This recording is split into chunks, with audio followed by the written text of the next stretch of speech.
আমি প্রথম শ্রেণীর শিক্ষার্থী বন্ধুদের জন্য আজকে অনুষ্ঠিত মোহনগঞ্জ আইডিয়াল স্কুল বার্ষিক পরীক্ষা 2025 এর প্রথম শ্রেণীর গণিত প্রশ্নপত্র সম্পর্কে আলোচনা করব। যাদের পরীক্ষা এখনো অনুষ্ঠিত হয়নি তাদের জন্য এই প্রশ্নটি নমুনা প্রশ্ন হিসেবে অত্যন্ত গুরুত্বপূর্ণ। সময় দেওয়া থাকবে 2 ঘন্টা। পূর্ণমান 100।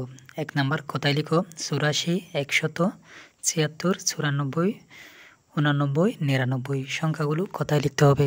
শিক্ষার্থী বন্ধুরা, তোমরা 51 থেকে 100 পর্যন্ত সংখ্যায় এবং কথায় ভালোভাবে শিখে নেবে যাদের পরীক্ষা এখনও অনুষ্ঠিত হয়নি। 2 নাম্বার ইংরেজিতে কথায় লিখো 50, 30, 19, 25, 15, 20, 40 এগুলো ইংরেজিতে কথায় লিখতে হবে। তোমরা ভালোভাবে 11 থেকে 50 পর্যন্ত কথায় ইংরেজিতে ভালোভাবে শিখে নেবে। এরপর 3 নাম্বার শূন্যস্থান পূরণ করো। 1 মাসে খালিঘর দিন, খালি স্থানে বসবে 30, 3 0 30। খ নাম্বার 1 মিনিটে 60 সেকেন্ড, 6 0 60। গ নাম্বার 1 টাকায় 100 পয়সা, 100 পয়সা। ঘ নাম্বার 1 বছরে 365 দিন, খালি স্থানে বসবে 365। ম নাম্বার 15 দিনে 1 পক্ষ, খালি স্থানে বসবে 1। 4 নাম্বার যোগ করো 4টি। এখানে ক থেকে উম পর্যন্ত 5টি অঙ্ক থেকে যে কোনো 4টি করতে হবে, এর জন্য দেওয়া হবে 10 নাম্বার।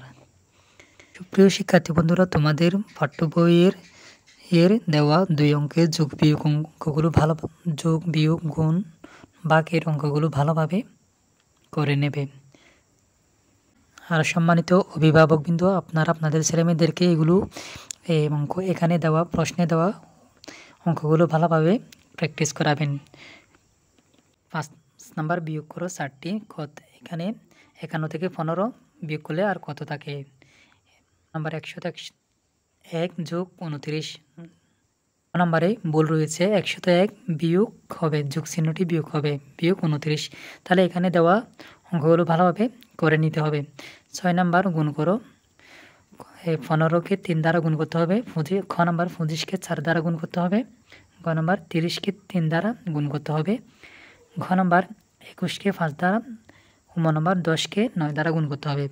তাহলে 3 5 15, 15 5 হাতে 1, 3 একে 3, 3 সাথে 1 যোগ করলে হয় 4, তাহলে উত্তর হবে 45। এরপর খ নাম্বার 4 5 20, 20-এর 0 হাতে 2, 4 2 8, 8-এর সাথে 2 যোগ করলে হয় 10, তাহলে উত্তর হচ্ছে 100। এরপর গ নাম্বার 3 0 0 নিচে, তারপর 3 3-কে 9, তাহলে উত্তর হবে 90। এরপর ঘ নাম্বার 5-একে 5, নিচে 5 বসবে, এরপর 5 2 10, 105। এরপর 9 নাম্বার 9 0 0 9-একে 9, তাহলে উত্তর হবে 90। এরপর 7 নাম্বার ভাগ করো 4টি। এখানে 5টি দেওয়া আছে। 3 দ্বারা 12কে ভাগ করতে হবে। 3-এর নামাতা 12-এর মধ্যে 4 বার যায়, 3 4 12, তাহলে নিচে 12-এর নিচে আমাদের বসাতে হবে 12। এরপর নিচে দাগ টেনে 12 থেকে 12 বিয়োগ না গেলে 0, তাহলে ভাগফল হবে কত? 4। নাম্বার 5 দ্বারা 25কে ভাগ করতে হবে। 5-এর নামাতা 25-এ 5 বার, 5 5-এ 25, উত্তর হচ্ছে 5।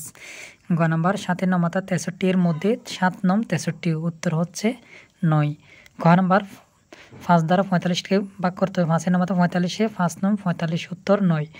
ম নাম্বার 6 8-এ 48, তাহলে ভাগফল 8। এরপর 8 নাম্বার সংখ্যাগুলো ছোট থেকে বড় এবং বড় থেকে ছোট ক্রমে সাজিয়ে লিখো। একবার ছোট থেকে বড় ক্রমে লিখতে হবে, আরেকবার বড় থেকে ছোট। এখানে 59 45 51 63 48 সংখ্যাগুলো সবচেয়ে ছোট। আমরা যেভাবে লিখব ছোট থেকে বড় ক্রমে সাজাই। সবচেয়ে ছোট সংখ্যাটি হচ্ছে এখানে 45, 45-এর পরে হবে 48, 48-এর পর 51, 51-এর পরে 59, 59-এর পরে হবে 63। এবার বড় থেকে ছোট ক্রমে সাজাই। সবচেয়ে বড় সংখ্যাটি হচ্ছে 63, এরপর 59, এরপর 51, এরপর 48, এরপর 45, এভাবে সাজাতে হবে। খ নাম্বারে একইভাবে সাজাতে হবে। 9 নাম্বার সমাধান করো যে কোনো 3টি। একটি 10 নাম্বার করে, 3 10 30 নাম্বার। একটি বিদ্যালয়ে প্রথম শ্রেণীর 36 জন ছাত্র 43 জন ছাত্রী আছে। ওই বিদ্যালয়ে মোট কতজন ছাত্রছাত্রী আছে? প্রথমে লিখতে হবে ছাত্র আছে 36 জন, নিচে লিখতে হবে ছাত্রী আছে 43 জন। এরপর নিচে দাগ টেনে মোট ছাত্রছাত্রী আছে, অর্থাৎ যোগফলে হবে উত্তর 6 এর সাথে 3 যোগ করলে 9, এরপর 3 এর সাথে 4 যোগ করলে 7, তাহলে উত্তর হবে 79 জন। খ নাম্বার, মনি 70 টাকা নিয়ে দোকানে গেল। সে 40 টাকা দিয়ে একটি খাতা কিনলো। তার নিকট কত টাকা রইল? প্রথমে লিখতে হবে মনি দোকানে নিয়ে গেল 70 টাকা, নিচে লিখতে হবে খাতা কিনলো 40 টাকা। 70 টাকা থেকে 40 টাকা বিয়োগ করতে হবে, তাহলে তার নিকট রইল উত্তর 30 টাকা। গ নাম্বার, রিয়াদের বাগানে 57টি আম গাছ ও 33টি কাঁঠাল গাছ আছে। তাদের বাগানে কোন গাছ বেশি আছে? প্রথমে লিখতে হবে রিয়াদের বাগানে আম গাছ আছে 57টি, রিয়াদের বাগানে কাঁঠাল গাছ আছে 33টি। এরপর নিচে দাগ টেনে উপরের সংখ্যাগুলো থেকে নিচের সংখ্যা বিয়োগ করতে হবে। 7 থেকে 3 বিয়োগ করলে 4, 5 থেকে 3 বিয়োগ করলে 2, উত্তর হবে 24। তাহলে কোন গাছ বেশি আছে? আম গাছ বেশি আছে, আম গাছ বেশি আছে 24টি। ঘ নাম্বার, একটি বিদ্যালয়ে দ্বিতীয় শ্রেণীতে 32 জন এবং প্রথম শ্রেণীতে 44 জন শিক্ষার্থী আছে। কোন শ্রেণীতে শিক্ষার্থী বেশি? প্রথমে লিখতে হবে প্রথম শ্রেণীতে শিক্ষার্থী 44 জন, কারণ প্রথম শ্রেণীতে শিক্ষার্থী বেশি আছে। এরপর দ্বিতীয় শ্রেণী নিচে লিখতে হবে দ্বিতীয় শ্রেণীতে শিক্ষার্থী 32 জন, 44 জন থেকে 32 জন শিক্ষার্থী বিয়োগ করতে হবে। 4 থেকে 2 বিয়োগ করলে 2, 4 থেকে 3 বিয়োগ করলে 1, উত্তর 12। তাহলে এখানে বলা হলো কোন শ্রেণীতে শিক্ষার্থী বেশি? প্রথম শ্রেণীতে 12 জন শিক্ষার্থী বেশি। নাম্বার, চিত্রসহ জ্যামিতি লিখো। রেখা, কোণ, বৃত্ত। এখানে দেওয়া রেখা, কোণ, বৃত্তের আকৃতিগুলো অঙ্কন করতে হবে, যে কোনো 2টি। প্রতিটি পরীক্ষার প্রশ্ন পেতে আমাদের চ্যানেলটি সাবস্ক্রাইব করে রাখার জন্য অনুরোধ রইল।